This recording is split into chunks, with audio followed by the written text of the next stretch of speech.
Look at this courtyard. Kato is arriving home late, and the compound remains completely unswept. His mother is waiting. Immediately, words like duty, respect, and expectation hang in the air. In Uganda, the family is the strongest pillar of society, but living together naturally creates friction. Parents hold high expectations for household chores, while teenagers try to carve out their own independence.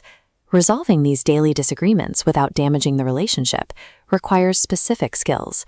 You need a precise command of English grammar and a deep understanding of cultural etiquette. When an argument starts, the first step is establishing the facts. The grammatical tool we use to do this is sentence voice. The active voice, Kato missed his chores, places the subject in front, assigning clear responsibility. But watch, the compound was left unswept by Kato. This passive voice shifts focus entirely to the result. Importantly, both remain firmly in the present tense. Choosing between active and passive voice allows you to deliberately control whether you are targeting a specific person or simply discussing a shared problem. Once the facts are established, parents typically offer advice to correct the behavior. Constructive advice relies on a specific grammatical formula. Look at this sentence diagram. You must return early so that you can sweep. It breaks down into two structural pillars. First, the word must is our modal verb of obligation.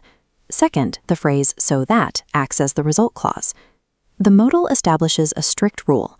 The result clause provides the logical consequence or purpose. You can swap must with should or have to, and replace so that with in order to or so as to. After receiving this advice, Kato needs to respond. In Ugandan culture, a sincere apology is a strict two-part system, requiring the correct vocabulary and the correct posture. This infographic breaks down the anatomy of a sincere apology. Let's examine the left side first. Kato is standing tall, his arms are crossed, and he avoids eye contact. Even though he says, "Fine, I'm sorry," the communication is entirely disrespectful. Now look at the right side. Kato adopts a humble posture, kneeling slightly with his hands together and maintains a soft tone. Verbally, he uses strong adjectives to deepen the feeling, saying, "I am truly sorry for coming home late. Please forgive me." Even the most carefully chosen words will fail if the nonverbal evidence contradicts them. The next day at school, Kato might need to explain this argument to a friend. To do this fairly, he needs to use reported speech. Look at how this direct quote transforms. Mother's exact words were, "I am angry with you." To report this, the pronoun I shifts to she. The present tense am steps one step back into the past to become was, and you shifts to me. The final sentence reads, "Mother said that she was angry with me." Processing dialogue through reported speech removes the immediate emotional bias from the retelling, helping to prevent rumors from escalating. Let's test this formula. Father's exact quote is, "I will pay your school fees tomorrow." How do we change this to reported speech? Pause the video and fill in the blank.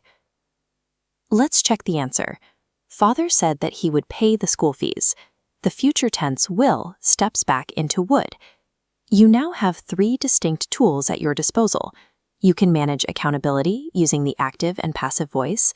You can deliver clear expectations using modals and result clauses. And you can de-escalate tension through a culturally accurate apology. Here is a summary table covering everything we just built.